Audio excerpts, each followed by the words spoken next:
Assalamualaikum dan salam Malaysia Medani. Saya Abang Muazli Abdul Samad bersama anda dalam Berita Pagi Sarawak edisi Jumaat 27 Januari.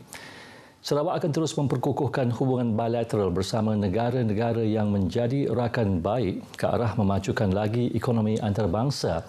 Premier Sarawak Datuk Patinggi Tan Sri Abang Johari Tun Oping berkata, tiga negara tersebut adalah Malaysia, Indonesia dan Singapura. Jelas Premier hubungan baik dan kerjasama jitu ini diperkasakan lagi dengan lawatan dan kesepakatan dalam pelbagai perancangan seperti yang dikongsikan Perdana Menteri Datuk Seri Anwar Ibrahim bahawa Presiden Indonesia Jokowi mahukan Sarawak bersama-sama membangunkan hidro di Kalimantan Timur bersama SESCO. Manakala dengan Singapura pula menerusi pembangunan karbon. Beliau berkata demikian dalam program kunjung-mengunjung bersempena sambutan Tahun Baharu Cina di kediaman pemimpin-pemimpin tempatan dan ahli-ahli korporat di Miri. Projek pendalaman Delta Batang Baram yang bernilai lebih 200 juta ringgit bakal rancakkan ekonomi Sarawak khususnya di Miri. Premier Sarawak Datuk Patinggi Tan Sri Abang Johari Tun Oping berkata projek ini sememangnya dinantikan penduduk Miri, khasnya penggiat industri perkapalan. Menurut Datuk Patinggi Tan Sri Abang Johari, projek ini juga akan mengurangkan permasalahan banjir di kawasan Baram. Once it is done, then the flow velocity of water will go to the sea. It may help the flooding that occurs in Baram. Tambahnya, Sarawak kini berada pada kedudukan kewangan yang stabil disokong dengan perpaduan dalam semua aspek termasuk politik telah memberi ruang kepada kerajaan negeri untuk terus melaksanakan pembangunan. Malah Premier turut menegaskan kini pembangunan di utara negeri ini khasnya di Miri juga sedang giat dilaksana ke arah menjadikan ia sebuah bandar pintar.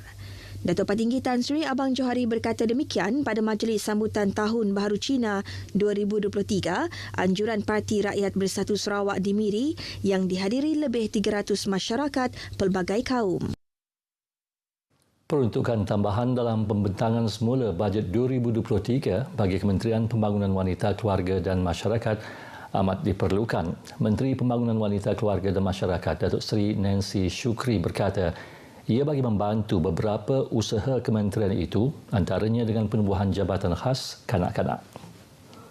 Itu yang kita harapkan kerana kenapa kita boleh mengharapkan penambahan dari segi bajet kita kerana kita ada perkara-perkara baru terutama sekali penubuhan jabatan untuk kanak-kanak untuk memperkasakan mereka yang bekerja di bawah kementerian kita di mana kita nak menambahkan lagi dari segi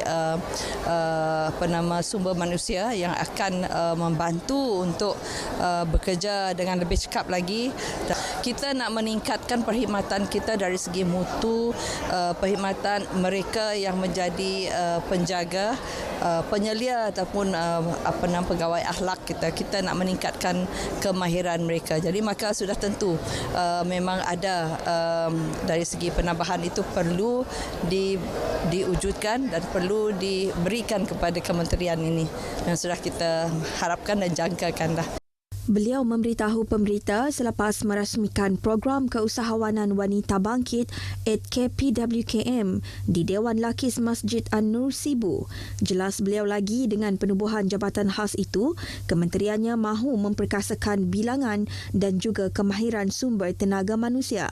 Ia sekaligus dapat melahirkan tenaga kerja yang lebih cekap dalam penjagaan kanak-kanak yang terkesan menjadi mangsa keganasan, ditinggalkan atau diabaikan oleh ibu bapa dan juga mereka yang menjadi saksi kepada kes-kes tertentu yang dikendalikan kementerian tersebut. Mengulas tentang program tersebut, Datuk Seri Nancy berkata, ia merupakan insentif yang diberikan kepada golongan wanita untuk memulakan penjanaan pendapatan dengan modal kecil di dalam bidang e-dagang dan perniagaan secara kecil-kecilan. Ia tidak termasuk di bawah skim di Kementerian Keusahawanan, Tekun dan Amanah Ikhtiar Malaysia. Ia membantu meningkatkan kesedaran serta menggalakkan penerokaan ilmu baharu melalui sokongan emosi kepada golongan wanita agar lebih bersedia untuk memulakan kehidupan yang baru. Antaranya akibat perceraian, penderaan dari segi fizikal atau emosi, peningkatan kos sara hidup atau hilang punca pendapatan kesan pandemik COVID-19. Kementerian Pendidikan Malaysia KPM memberi penumpuan terhadap pembangunan sekolah daif dan bangunan daif di Sabah dan Sarawak. Menterinya Fadlina Siddiq berkata kementerian akan menyemak semula peruntukan pembangunan sekolah daif di Sabah dan Sarawak dalam pembentangan bajet 2023 bulan depan.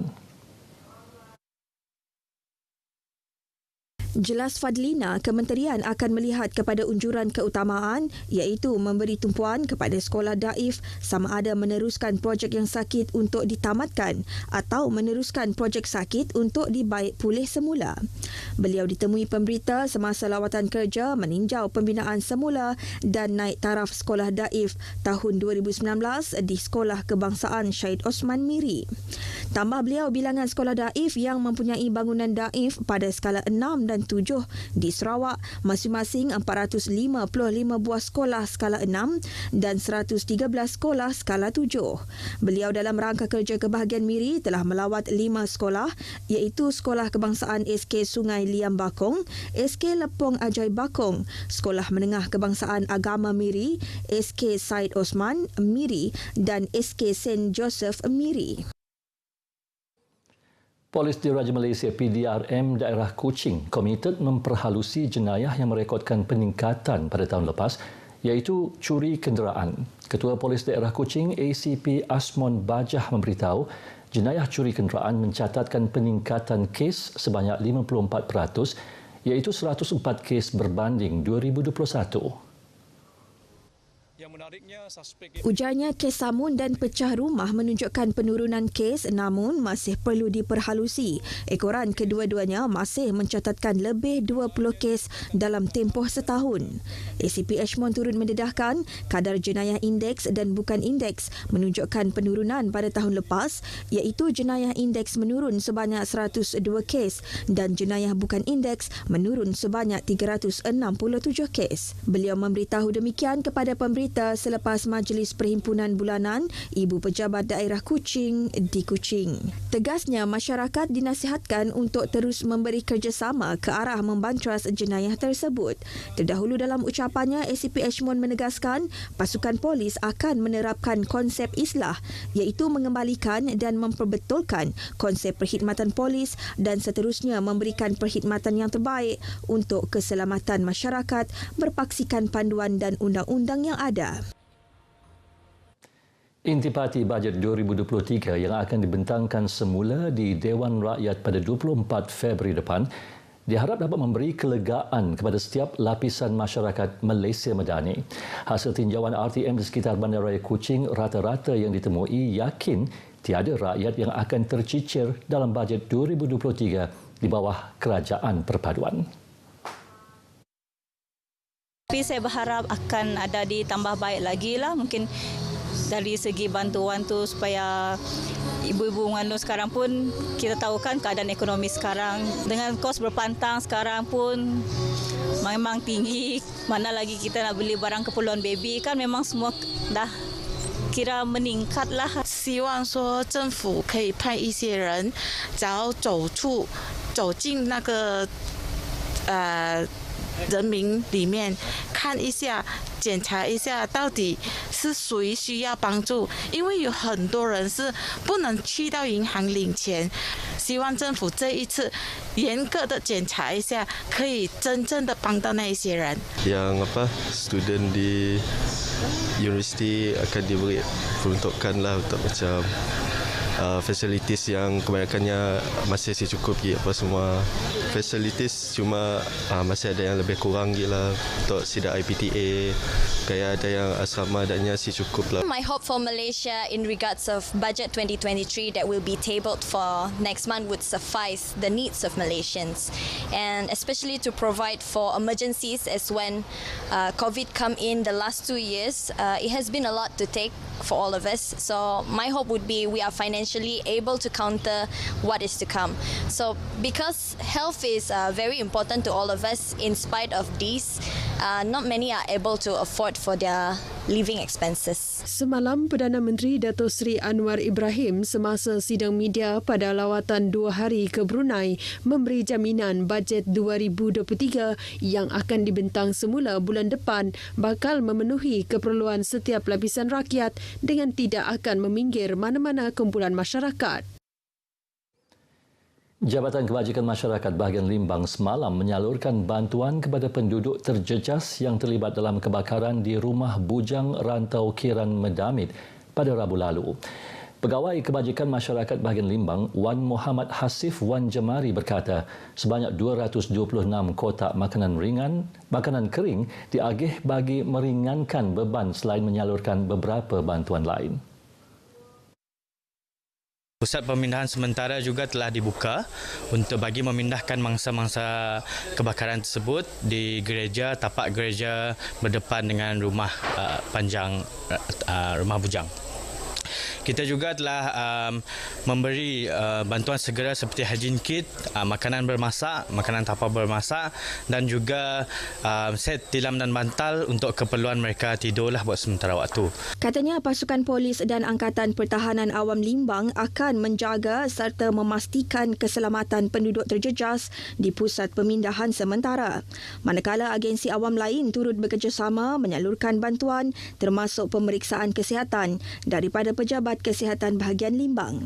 Beliau menyatakan demikian kepada pemberita di Limbang selepas pengagihan bantuan kepada penduduk terjejas kebakaran. Prihatin dengan nasib yang menimpa penduduk terjejas kebakaran, Pejabat Belia dan Sukan Limbang turut tampil menghulurkan bantuan dengan mengagihkan pakaian terpakai, minuman dan keperluan asas lain kepada mangsa hasil sumbangan oleh orang awam.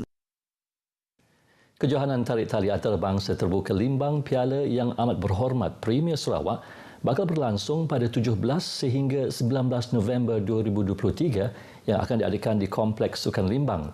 Kejohanan anjuran Persatuan Tarik Tali Bahagian Limbang PTTBL itu menawarkan hadiah wang tunai keseluruhan berjumlah RM66,000.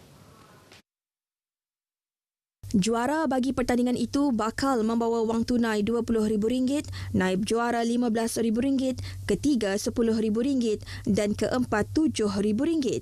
Manakala tempat kelima sehingga ke-8 RM1,500, tempat ke-9 sehingga 16 RM1,000. Syarat penyertaan dan maklumat lanjut pertandingan boleh merujuk ke laman Facebook PTTBL atau boleh menghubungi nombor yang tertera. Tarikh tutup penyertaan pada 1 November 2023. Paparan itu tadi mengakhiri berita pagi Sarawak edisi Jumaat 27 Januari. Salam Malaysia Madani.